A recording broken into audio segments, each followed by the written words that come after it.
বসলে আমার মাথায় যা যা ঘোরে। বিয়ের পর আমি যখন ওনার জামা কাপড় কেচে দেব, ওনার প্যান্ট থেকে যখন 500 নোট বেরোবে, আমি তো ওনাকে বলবোই না।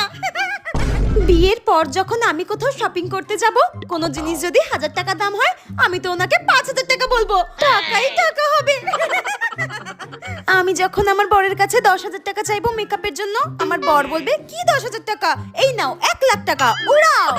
এখন তো আমার বাবা মা আমাকে কোথাও ঘুরতে নিয়ে যায় না, শুধু পড়াশোনাই করতে বলে।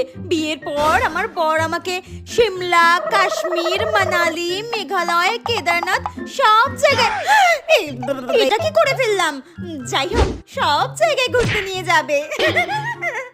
আমার তো ভাবলেই এখন থেকে কি মজা হচ্ছে। তাহলে আমি এত পড়াশোনা করে কি করব? ধুর, এসব বই খাতা নিয়ে কোনো লাভ নেই। আমার তো বিয়ের পরই সুখের জীবন। আচ্ছা, আগেকার দিনের মতো কি আমাকেও সবসময় ঘোমটা দিয়ে থাকতে হবে?